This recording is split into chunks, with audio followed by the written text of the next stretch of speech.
This podcast episode is brought to you by The Cry Lounge. The Cry Lounge is an independent publishing company founded by this podcast's host, Bonnie Orbison. The Cry Lounge transfers your daydreams onto paper. With 2 book releases the past 2 years, they are preparing to extend their service to other authors and other creatives. To get more details and support this show, there's a link in the description you can check out. The Cry Lounge looks forward to meeting you. Welcome everybody to the very first episode of Bonnie's Legends! I'm Bonnie Orbison and I proudly present you every week, every Monday, one of my legends.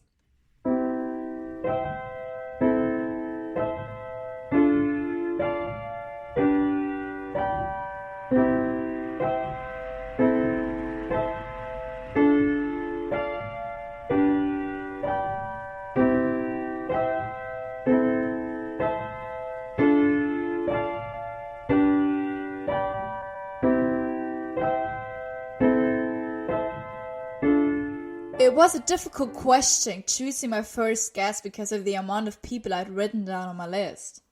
And then I decided to just text someone, and that was Jannah Britt, everybody!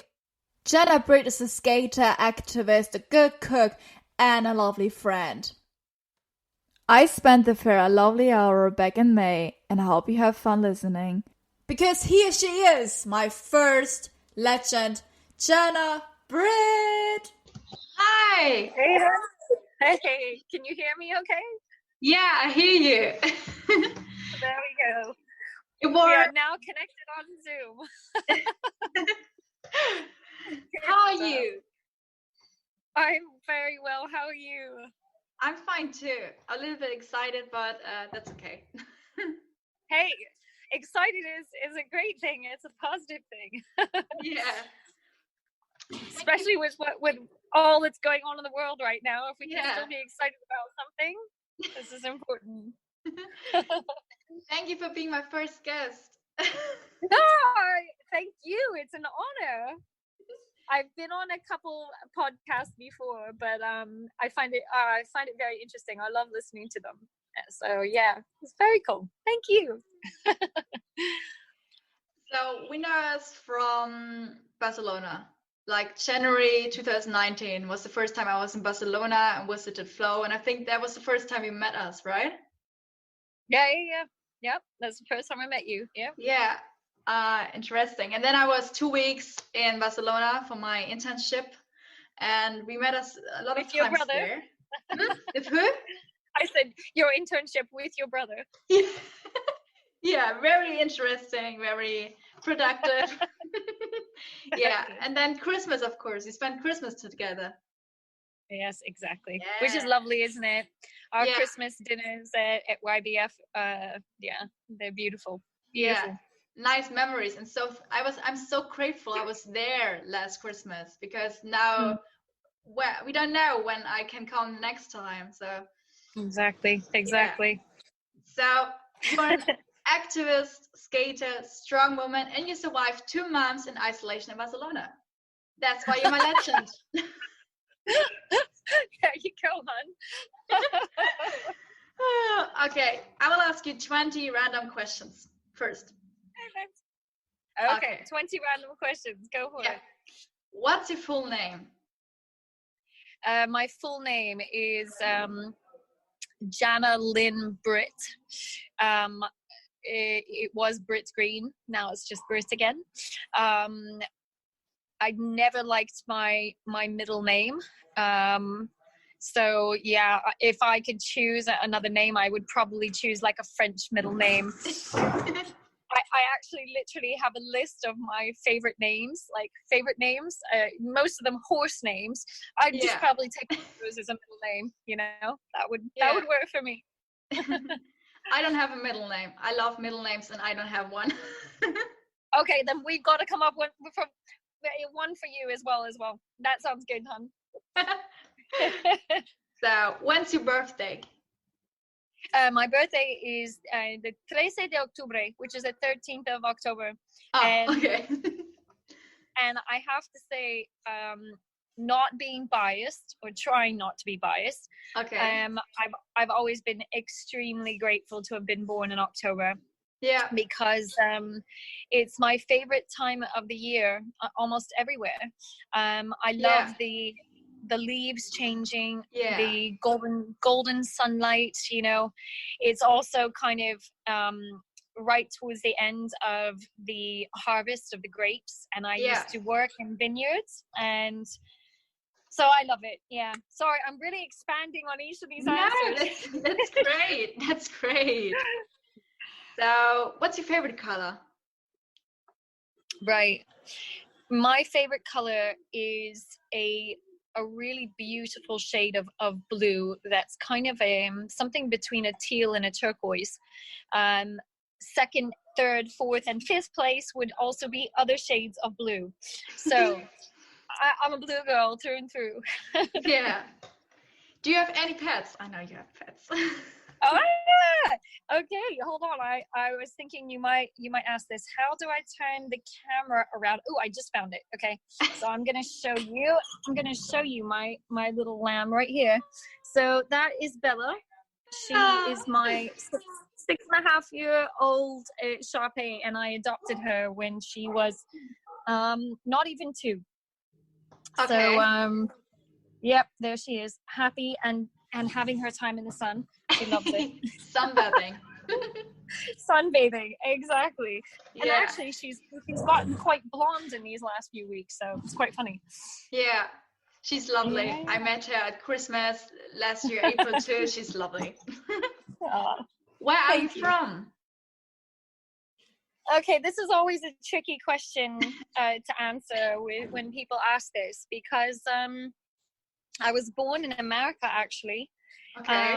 Born in Pennsylvania, very close to Pittsburgh in Pennsylvania.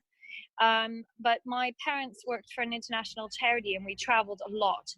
Okay. And I then moved back to England, where I had been for a short time when I was a child.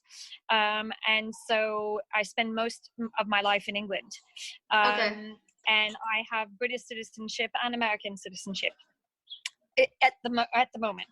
But it's funny, because really Barcelona and now Menorca, I've never felt at home anywhere until really being here. So, but that's probably the answer for another question. So, what's your favorite food? Oh, wow. Okay. This is a tricky question for me too. This is really tricky, because that I love to cook. In fact, your brother and I have cooked up a storm together on more than a few occasions. But I think I would have to just say, can I just give it a blanket, like Italian? Can I just say Italian? Yeah, for sure. Because as much as, I make food from all over the world, and I love everything, but Italian, like, I couldn't live without pizza and pasta, that's for sure. Okay, great. Favorite song? Favorite song? Favorite song? Yeah, or a song which accompanies you through the years and is always there. Okay, this is always a difficult one for me. A, because I forget the name of songs. Okay. And B, because I think I probably have a lot of different favorite songs. Yeah. But you know what I'm gonna choose, because this song makes me really happy, and it so speaks about my life, is the song "We Are Your Friends." I don't know if you know this song. Because we are your friends, you'll never be alone again. Oh, come on. It's a great song. Okay, I believe you that. I don't know it, but I believe you that. I'll send it to you afterwards. But it's yeah, I'll just go with that, because I know that I would be nothing without my friends, who are my family that I chose, Yeah. Favorite artist?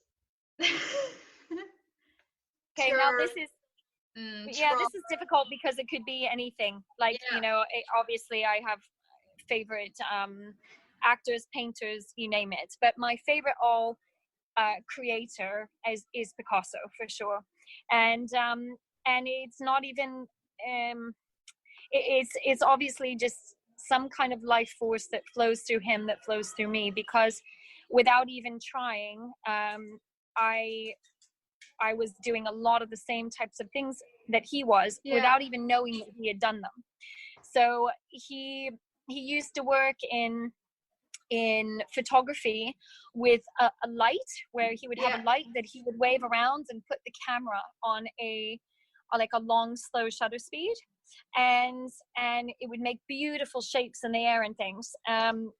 And this is something that I started doing before I even saw his work that he had done in this area. And then of course his paintings and the colors, and I'm actually working on a whole series of these abstract drawings that have colors in them, and every time I do them, I just look at them and think, you know, he really is, a part of him is living in me. That's cute. But I think he's exceptional, yes. Favorite film? Wow. You know what? Hold on. Give me two seconds here, because I actually have a list on my phone. Okay, here we go. All right, so I don't know if you'll know this film, but there's a film, I think it was from the 80s. It's called Lady Hawk. That is one of my favorite songs. One of my favorite films. Brilliant film. But some of my other ones, Le Grand Bleu, which is a French film about divers. Out of Africa, which is an old Robert Redford film. Absolutely one of my favorites. I love that movie. And then all the Wes Anderson films, just about. Like, I love Wes Anderson. He's amazing. And then things like The Usual Suspects, Pan's Labyrinth, Lords of Dogtown. Love that, because Lords of Dogtown is like, that was like how skating started. So that's something that I really, really like. So there's a few for you. Out of Africa is brilliant. I love that movie. It's so good, isn't it? Favorite book? Wow. Okay, I always find this so hard. The favorite song, favorite book, favorite film type things. But what I will give you is the same one that I give to everyone, and that's because it has become like my personal she Bible and guide, if you like. And it's called The Women Who Run with the Wolves. And if you don't have it yet, love, get it, because it is like such a divine, like, life source for me and for every woman I know who has ever read it. And it's not a book that you ever have to read from start to finish. It is a book that you can go into, and depending on what it is that you are processing in your life, that you're learning, that you're going through, you can go into different parts that really just enrich you through the use of ancient stories, mythical stories that have been passed, down through the generations, from American Indians and tribal stories from around the world. But what it speaks about us as women, and especially because, and you can see on my neck right now, my loba, my wolf is my spirit animal, and has been ever since I could even understand what a spirit animal was. And so there's obviously a big connection between the wolf and the species of the woman, So yes, it's brilliant. Sounds interesting. It's like, I think every woman should have it, and in fact, I think most men would learn so much by reading it as well. Okay, so what languages can you speak? Yo hablo un poquito español o castellano aquí en Barcelona, porque yo vivo en Barcelona. Yes, I obviously English, and then I continue to learn Spanish more and more all the time. Even though I'm in Barcelona, I don't think I will ever learn more than like sisplau in Catalan. Catalan is not my favorite language. I'm starting to get back into French, because I was studying French for a while before I had a trauma some years ago that literally kind of wiped in my short-term memory so much of it, and one of that one of the downsides to that was that I had been studying French, and my French honestly, it just seemed to disappear. It was a big heartache. Okay. So starting with French again. And I've also studied in the past, some years ago, I studied Russian. And I studied for 6 weeks. And when I went to Russia, I could speak enough. I love Russian. And it's not difficult. Being Cyrillic, and there's only about 25, 26 letters like in their alphabet, in the Cyrillic alphabet. And once you know them, it's I didn't find it difficult at all, and I found it quite beautiful, you know, as opposed to like Dutch, which I don't find beautiful. But there you go. But I would love to. I'm one of these people who would literally, because communication and connection with others is the most important thing, I would love to go to sleep and wake up the next morning and just know how to speak 10 languages, you know? Yeah. So to be continued on that. What's your most used phrase or word? Wow. Most I know it. used For me. Phrase or word? Probably I use a lot, a couple things.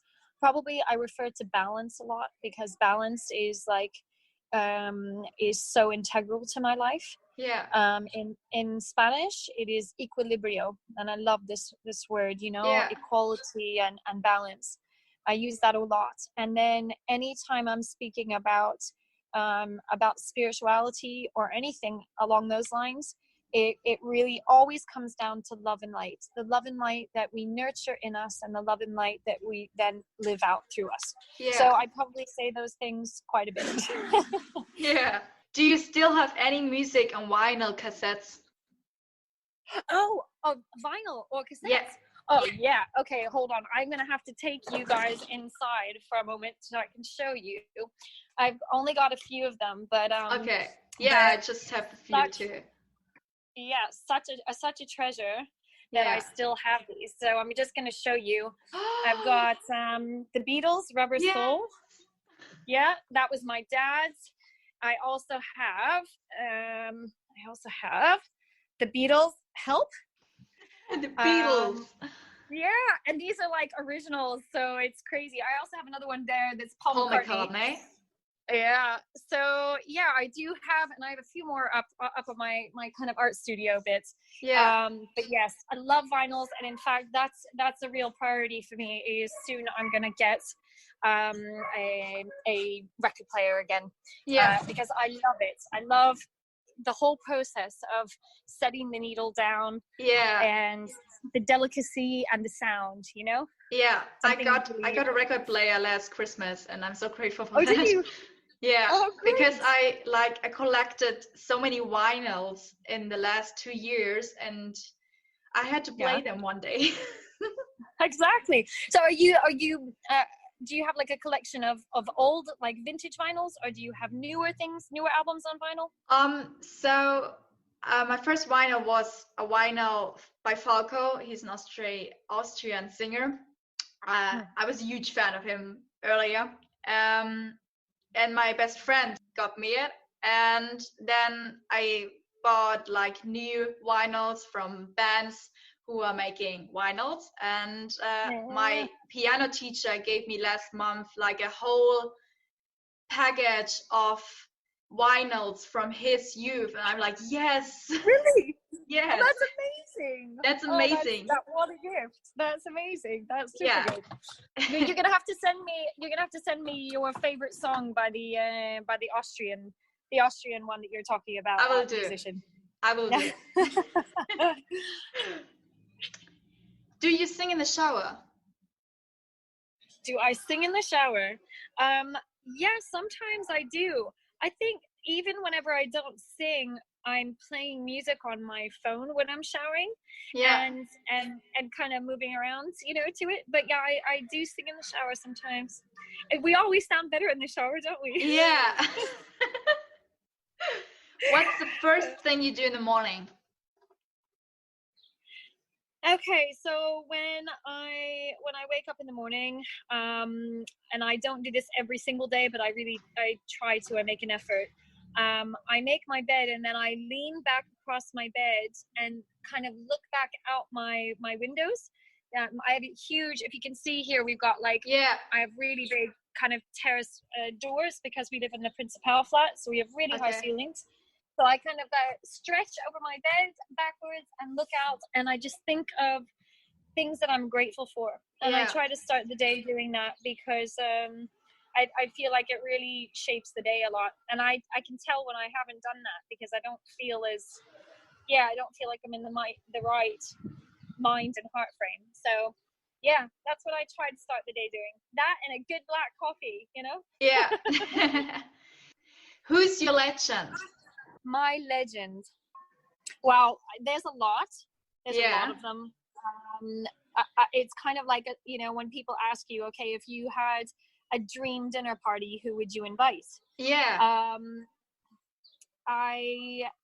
I'm gonna go with Bob Marley for right now, though, because definitely one of my legends. Yeah. And this, just some months ago would have been his 75th birthday, and I just think he was, a perfectly imperfect human, and he has brought so much love and positivity into the lives of so many people.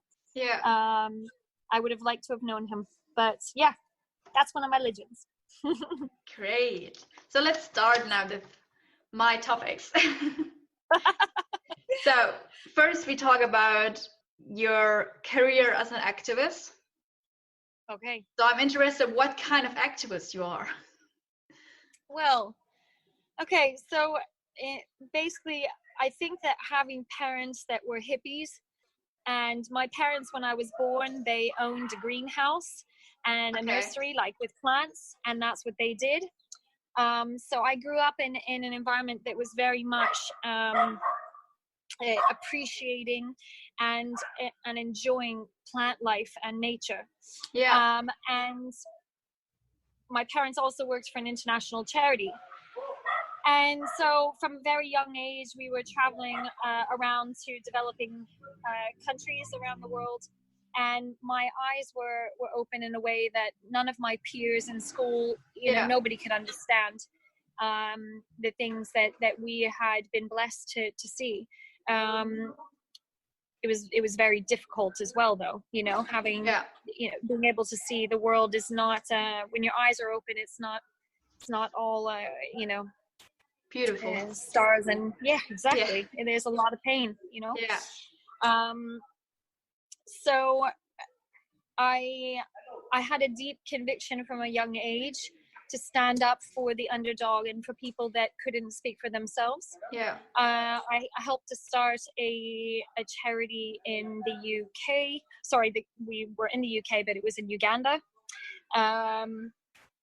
And then about 12 years ago, was there kind of right at the beginning to start with the founder director of Street Child, another charity. Mm-hmm. We started in Sierra Leone, and now we're in like 11 different countries.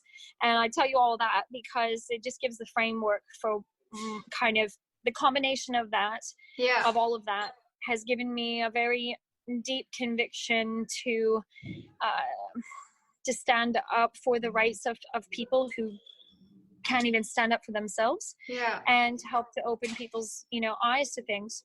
And I've been really blessed and honored to be a part of some great activist groups and things. One of the best kind of peaceful protests that I've been to was just last autumn here in Barcelona. Mm-hmm. It was a day where all around the world, all the Brazilian embassies around the world had protests. And that was when things in the Amazon, when it was burning the worst, and people's eyes were being opened to what is happening in the Amazon. And I'm a very strong believer that we're not here to use the planet and all of the resources, but we're here to, our role in creation is to continue creating and to cultivate more life, and that through love and care. And so I think when you have a passion for something, and when you love something, then it automatically brings this kind of fight in you that you want to protect it, the same way you feel for your children in life or anything like that. But this is on a grander scale, because it's not just about you, it's about it's about the whole world. And yes, and then of course what's happened in the last few months obviously is an unprecedented, extraordinary, and horrific event. And it's probably brought the most vehement, the most passionate and clear activism in me, because I think that there's a lot of things going on at the same time here. And when our human rights are violated, and when we feel like we're imprisoned in our own homes, this, let's just say it's made the fire burn brighter.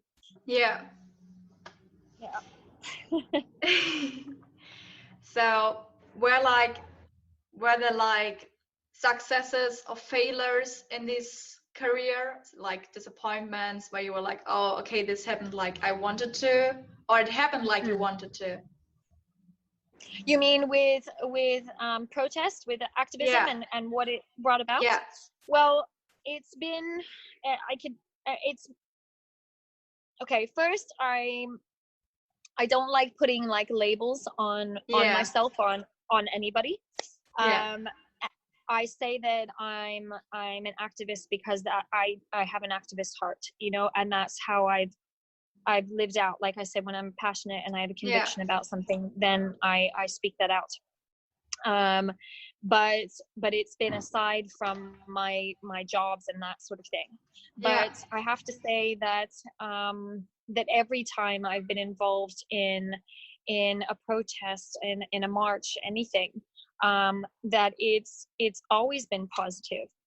Because when your goal is to open the eyes of others, when your goal is rooted in love and light, then it's always gonna be positive.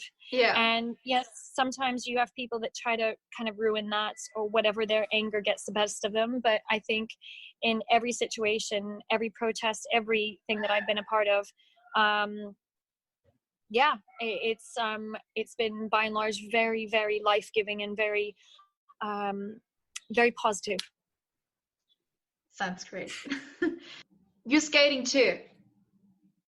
Skateboarding, yes. When did you start skating? Okay, so this is a funny question, because like my first experience skateboarding was when I lived in Hawaii when I was 10 years old. And it was like my first boyfriend, if you will, but he and one of my closest friends, they were both skaters, both boys, both skaters. And so I used to like skate with them. Being in Hawaii, whenever I was a kid, we did a lot of like boogie boarding, and skateboarding. And so it's it was a long time ago, but then I restarted and started for real about, let's think, okay, where are we now? So it would have been a year ago this past November, so about a year and a half ago. And that was by and large due to the fact that this lovely French guy, who is still a good friend of mine, who I was kind of seeing, spending time with, he is an excellent skater. And he was great. He like gave me his board one week because he had a lot of work to do, and so he just gave me a skate. I used it the whole week, and from the first night that I got back on it and started pushing, I was quite, shocked. I was like, wow, I'm skating again, And I actually got on a video call with my son to show him, because he skated for years and he's a super good skater. So I was showing him and he was like, wow, you're really doing well. So that same French friend, he he then gave me one of his old skates and some wheels, and I took them and bought all the rest of the bits and pieces that I needed, the trucks and bearings and things, and put together my first skate, and loved that. Then I put together another one, which I skated on for most of the past year. I then left it in Hawaii when I was visiting my sister and her family, just at the beginning of the quarantine, actually, is when I left there. And I left that there with my nephew, who is killing it. He is so amazing at skating. So I'm really happy I left it for him. And literally a few days ago, one of my closest friends, Anthony, put together a new board for me. I kind of collected again all the pieces, the deck, the trucks, the wheels, everything. And he was an angel and put it all together for me. So yes, skating again, even though we're on like this bizarre time limit when we can skate, you know? But it's fun. I love it. It is, and it's something that I think it's important to say that one of the reasons why I love skating so much is that the whole skating culture is something that I love. You know, before the quarantine began, I spent a lot of time with a bunch of friends up at MACBA, which is the Museum of Modern Art here in Raval. In Barcelona, and you know, would spend a few nights a week there hanging out, watching the skaters, hanging out with friends, sitting down on our boards, and the whole culture. And it's very much like a family, and very much a street family, you know. So the street skating is what I really love watching, love learning, and the whole skate culture is, I just think it's so rich and so beautiful. And it's kind of sad right now because with the quarantine and everything, when they started giving us a bit more freedom at nights, there's like, no joke, there's like 20 police at MACBA every night. And so nobody really, we feel like they're trying to take MACBA kind of away. And that has been literally like the center of the world for skating, for street skating for a long time. Like the mecca of skateboarding. So but love it, absolutely love it. And I have a couple good scars that are not so bad anymore, but good scars from learning, and I'm sure I'll get more. But yeah, it's beautiful, and I think that it's a great energy, and it keeps you youthful, you know. Let's talk about your hometown. Like you said, you grew up now in England, or what would you call your hometown? Yeah, that's a difficult one. Okay, so in Pennsylvania, where I was born, we went back to live there for a couple of other, you know, years later. That's more where my mother grew up and where my grandparents were. And so even though that's home, that's where I still have some family. And then I spent you know, a lot of my childhood years in New England. So it was like New Hampshire, Massachusetts, like Boston and Massachusetts. But again, it was lots of moving around, and I never really felt like it was completely home. Okay. So I think that I probably would feel the most that my home would be England, would be Harpen, England. But even with that, this is a tricky question. Even with that, I never really felt a deep like home, you know, feeling of being at home there. I always felt kind of like the odd one out or whatever. I quite enjoy being the black sheep. That's not a problem. But yeah, like I said, it isn't until I moved to Barcelona that I really felt like I was home. So even though there's parts of me, you know, that you could say, oh, you know, this is a bit of home and this was a bit of home and my family is there or whatever, it's my hometown is Barcelona. That's great. It's complicated.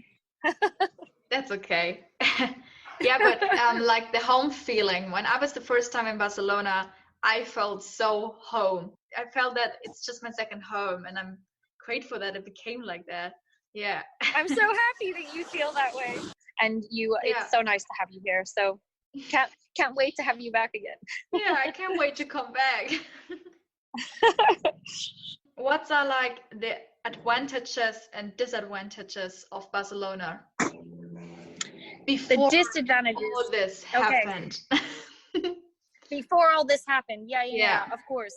So that's actually something that's really clear to me, and that's something that I encourage a lot of friends in. Some people call Barcelona Neverland, because it's like a place where, I don't know, I think a lot of people come to Barcelona and when they're in transition.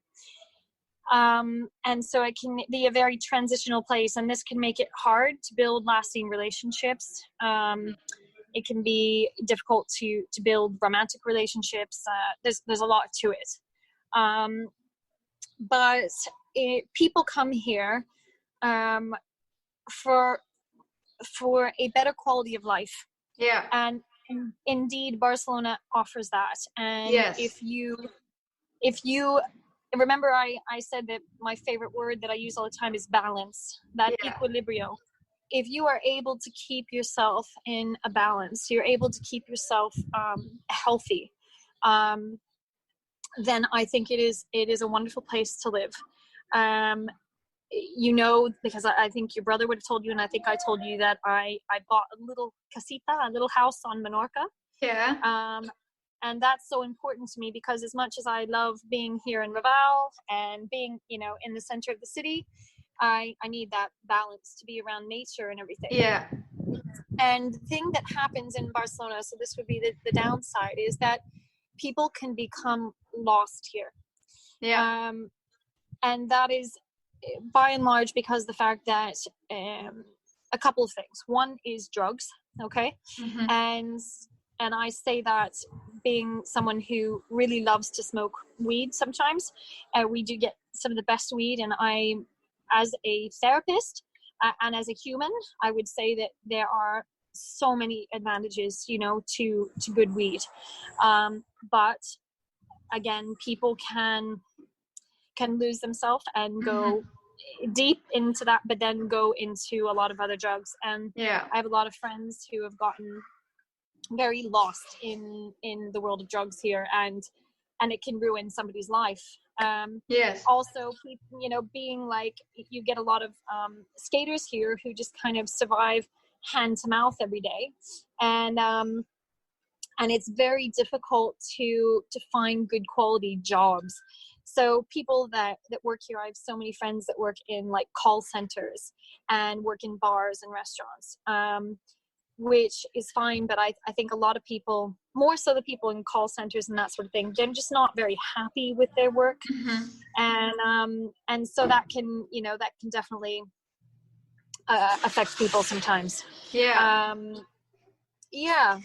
So that would definitely be what I'd say the downsides are. If you can take care of yourself and attain balance with everything, with drugs, with work, with skating or whatever, with play, exercising. We have like this, you know, beautiful kind of, well, the beach isn't so beautiful right here in Barcelona, but still we have the beautiful kind of promenade to run along or cycle or skate, loads of places to exercise, Montjuic to hike up, and in the back of the city as well, the hills to hike in. And so if you can attain that balance, then you can avoid getting lost in Neverland.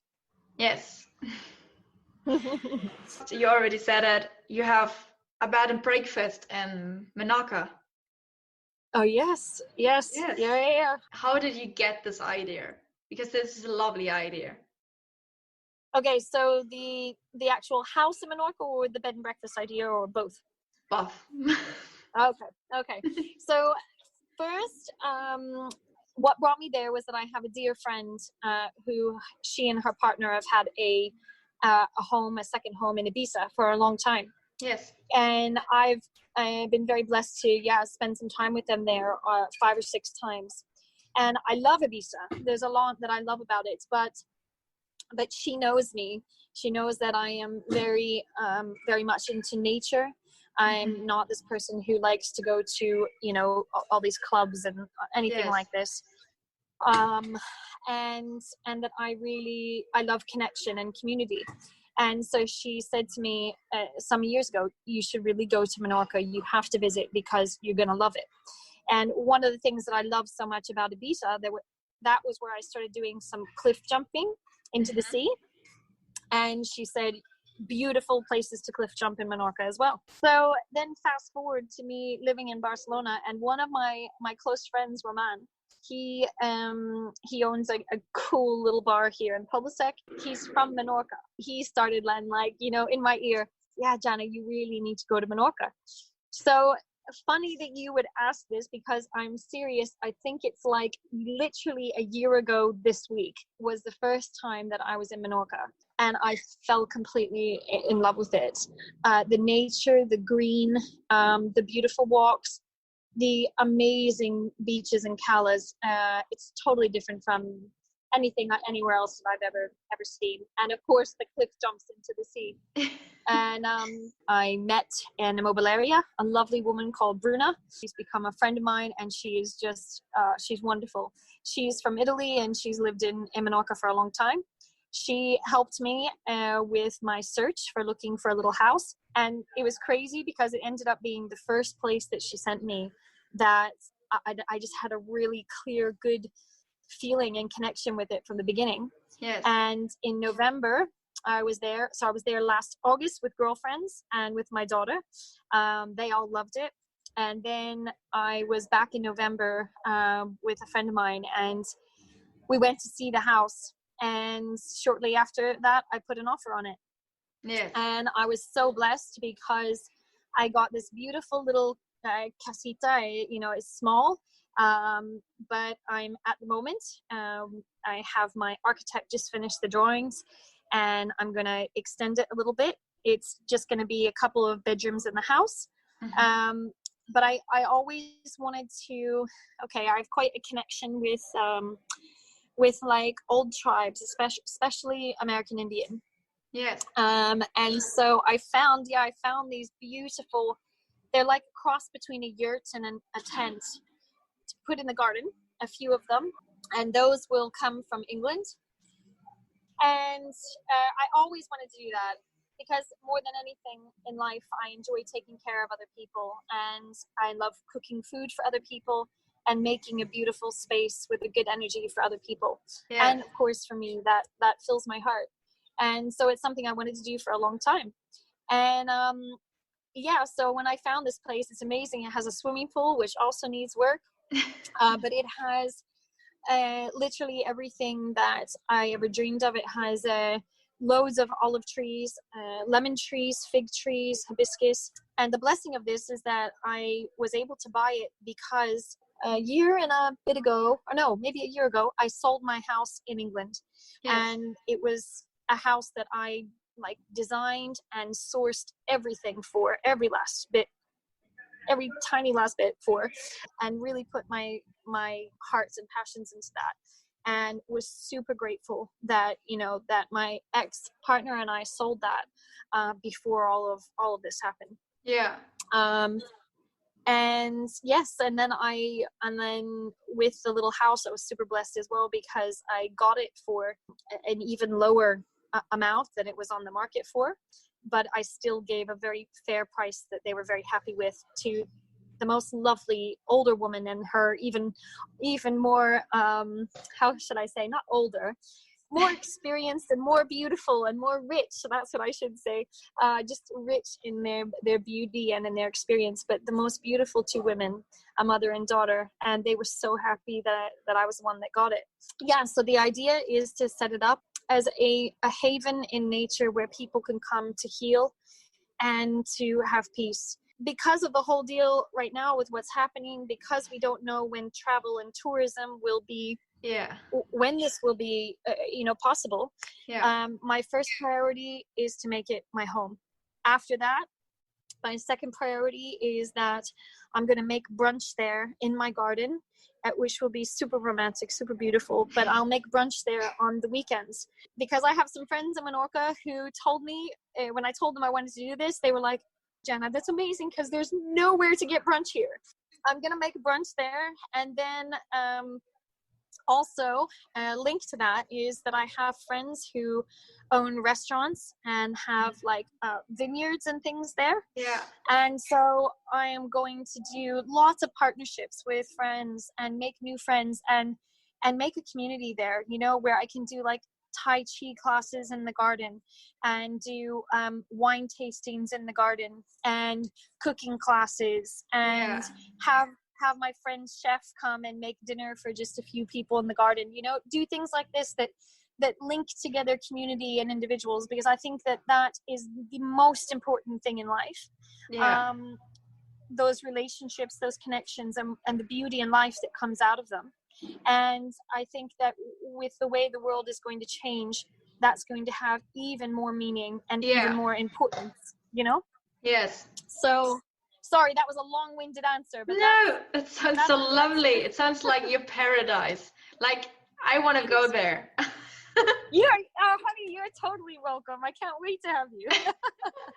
It sounds like also a good place because I write a lot and I want to become an author, and also like a place where I can come and write.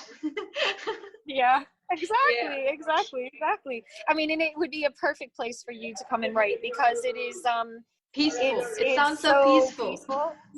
It is, and it will be even more so. It has these beautiful old stone walls around it, and like the front garden is quite private, because it has like this big English green hedge that runs along where you come through the gate. So there will definitely be different parts of it that, and I will grow lots of vegetables and things there, of course. And I'm actually at the moment studying permaculture, so that I can make the most out of my garden there. Yeah. So you can come and write and help me in my garden. Yeah, for sure. The last 2 months, they were quite difficult, right? Yeah. Yes. So how did everything start? Because I remember when Flo called Mom, it was Saturday, and we were like, it was last days the cinema were open, and I said, this movie, I wait for it for 1 year. I want to go there right now. And we went there, and it was right before the film started, and Mom got the call by Flo, and he was like, yeah, Monday everything will be closed. And and then it was actually Sunday night, right? Saturday to Sunday. Yeah. How was that experience? Because I think it was really quite difficult. The craziest part of everything was that I had traveled via California to Hawaii to go see my sister and her family, my nephews, and my daughter, who was also living there at the time. And I've not been to Hawaii for some years, but my sister's married to a Hawaiian, and I really missed her and really just wanted to spend some time with them. And so I had booked my flight. And by the way, just a little, God knows what's going to happen with flights anymore and travel, but just a little tip for anyone in Europe who might ever want to go to Hawaii. The way that you do it is to book a return, and one of the ones that's the best is Norwegian Airlines. That's what I've used a lot, but there's other ones as well. You book a return to California. So you book a return to LA or to San Francisco, whatever the cheapest is, which we have lots of cheap returns between Europe and there. And then completely separately, book a flight from then that airport to Hawaii. And it is so much cheaper. So anyway, little travel tip there if we ever get to travel again. Yeah. So yeah, it was kind of crazy because I remember when I was like flying through California and spending some time with friends and then heading on to Hawaii, it was just like almost as if it was a whisper, you know, like, oh, this is happening in China, and okay, they're doing this and that, but you really didn't think much of it. By the time I got near the end of my trip in Hawaii, I actually had to phone the airlines and change my flights and get flights back a day earlier. So left Hawaii, had plans to stay in California for a few days with some other friends, and decided that I should change it and get back to Barcelona. It's funny, even though I was in Hawaii and I had friends saying to me, why don't you just stay there? Of course, at that time, people were thinking, oh, this might be 2 to 3 weeks or something. Yeah. But I would rather have been in. Yeah, exactly. but I would rather be in Barcelona, you know, with my friends and my home and my dog than to be there.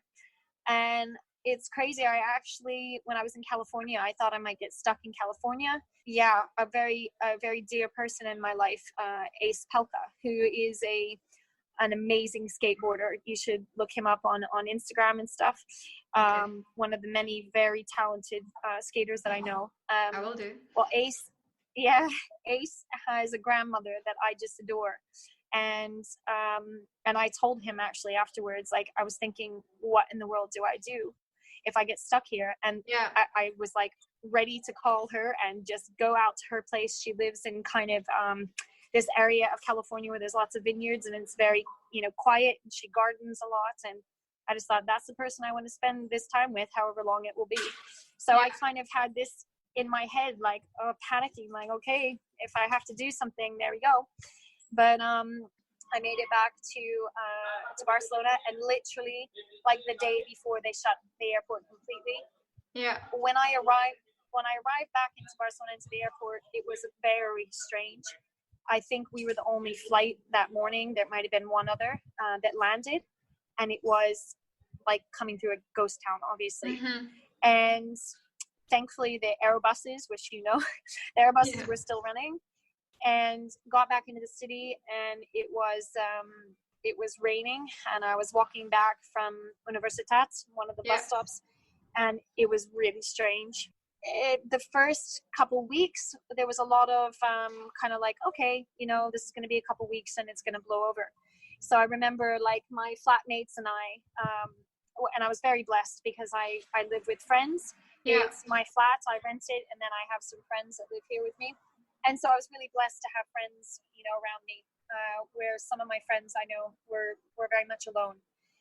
But we had like a party on the Friday night, you know, everybody was banging pots and pans every night at 8. And there was a real kind of like, okay, we'll get through this, and it's not going to be so hard. And even things like that I was posting on Instagram at the time was very much like, let's use this time to kind of go within, look at changes that we can make in ourselves. And the funny part is that has happened on a much greater scale, this inner work on people, if they allowed it, if they welcomed it. And that just shows that good can come of any bad, you know? As the weeks were extended and the police control just seemed to get worse and worse, it was extremely, extremely hard. I'm really blessed again, and many people in the city are, because we are a city of dog lovers. So we are allowed to go out with our dog, and then also allowed to go out when you need to shop for food. And those became like, you know, those were the outings for the day.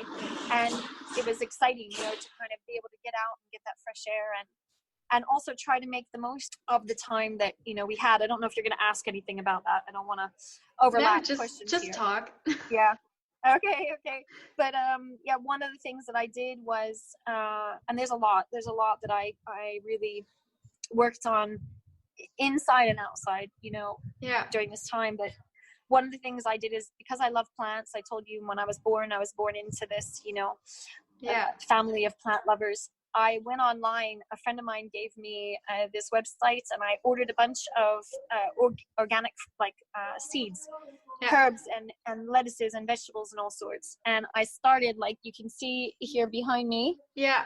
And then all along my kind of wall here, and then down there, and then on the other 2 terracitas as well that I have as part of my flat. But I planted lots of seeds, and just to watch things grow and to cultivate. And I think that this is something that everybody needs to move towards, is more self-sufficient ways of living, more responsible ways of living, and not being dependent on grocery stores, because we could have that taken away from us in a heartbeat.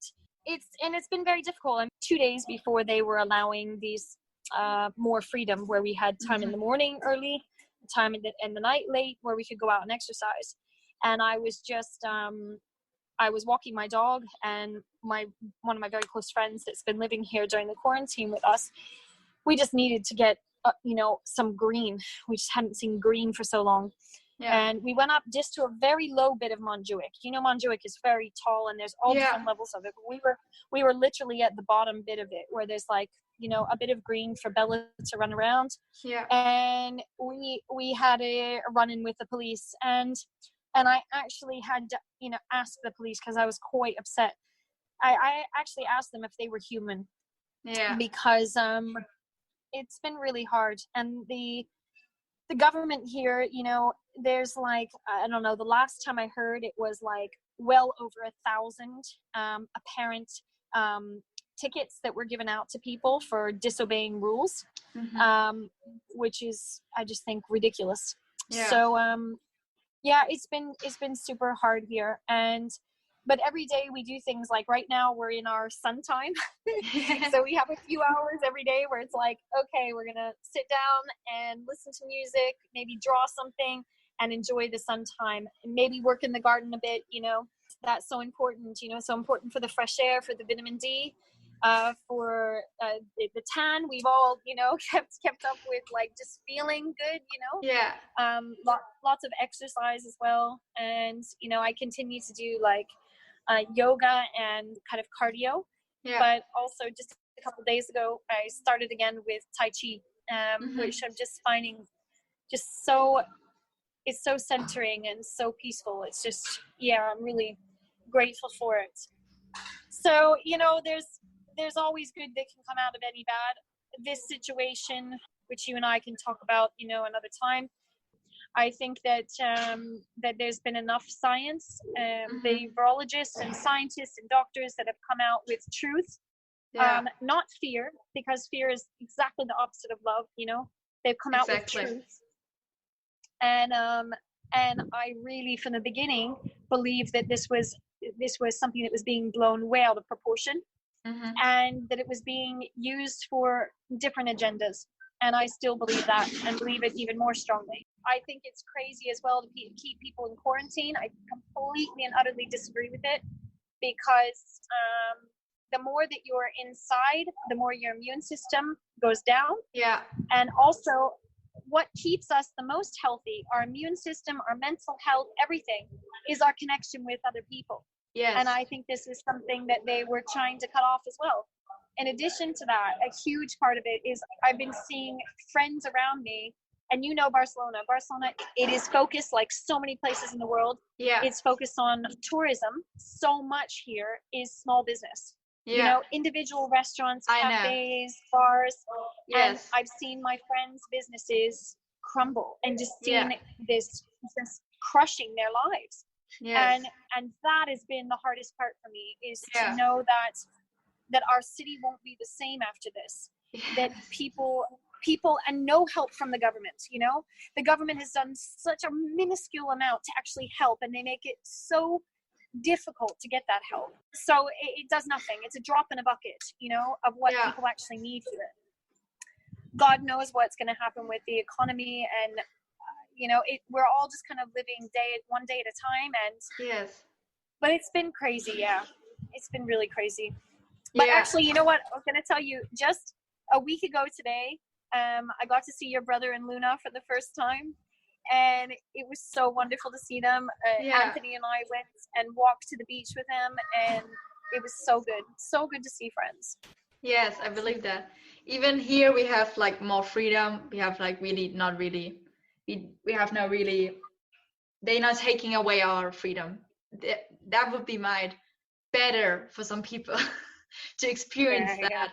But like I don't have school since 2 months, and I'm waking up sometimes and thinking, was that just a dream? Because I'm really really stay at home. If I have a necessary appointment, I go to that. But if it's not necessary, I don't go there, because I don't see a reason in it. And I really like staying home, going on the balcony, going into the garden, and like making my homework stuff.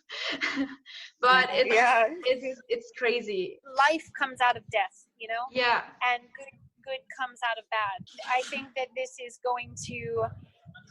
actually going to have a very different effect. You know, this is going to bring people together more. I already said that, like, some of my friends, like my generation, because we were really stuck at home. The school said we were closed. Like we went to the grocery store and the people looked at us like we are sick, you know, and because we were just this age and maybe we were like close to our parents.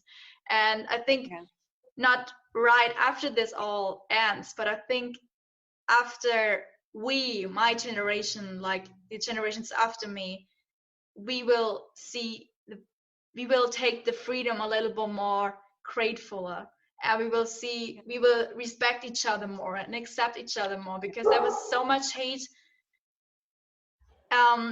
between us, between our generation. And I think this hate really like stopped because we thought about each other. We took care about each other. We were like, oh my God, I want to see my friends. We couldn't see them, and we're like, oh, please, one day the school starts again, and it starts again in a month, but it will be like differently, like, you know, like the different, how I'm saying, distance, and it's not, I think it won't be the same again. And you were like, no, of course not. We're like in the teenage age, and we are questioning the whole life.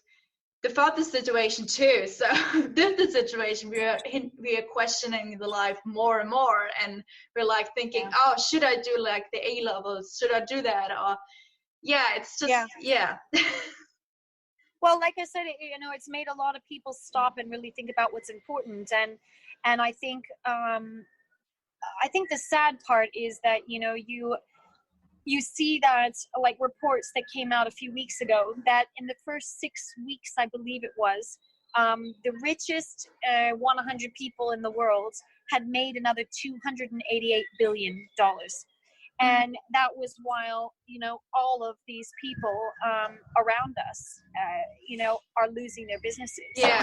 And I still have a few friends that are still working, but most people either got laid off from their jobs, or they lost their businesses, or they don't know how they're ever going to come out of the hole that this has left them in. And, you know, some governments, like the French government, Macron did an amazing job. First one to speak out and say, we're going to help our people. They're not going to be paying bills or rent, and, you know, this is wonderful. But I have to say that I only wish that everybody had done what Sweden had done, because this is ridiculous. This is something that makes me very justly angry, I will say. And that is that the truth is that every single year around the world, at least 500,000 people, so at least half a million people every year die of a variety of flus and COVIDs. You know, this isn't the first COVID. There's lots of COVIDs. It's just the first time most people have heard of COVIDs. And so that scares people when they don't know what something is. But every year that many people die. And of course this year this happens, and it's like, what's wrong with you people? And look how many children die of starvation every day in the normal world. And how many more are dying of starvation now because of the quarantine. And this is the other side of it, is that many more people have died as a result of the quarantine than ever were going to die from the virus. And so I think we're going to live in a world that demands more love and more light, but also we're going to have to stand up for our human rights and for people that really don't have voices, because the rich and powerful are trying to take over as much as they can. God knows what's going to happen. I think that was it. That was it. Yeah, well, that was it. Thank you so much. That was so inspiring. And like this talk with you was like, again, showed me that it was right to ask you from the first episode. It was right to call you a legend. And oh, you're a legend, hun. You are definitely on my list of legends. Well, thanks for this, hun. Thanks for the opportunity. Thank you. Really lovely. An honor. All right. Bye. Ciao. Jannah Britt, everybody. That was it. That was my first episode of Bonnie's Legends. I'm Bonnie Orbison, and I hope you had a great time listening. And you will tune in next week for meeting a new legend of me. Have a lovely week. Bye.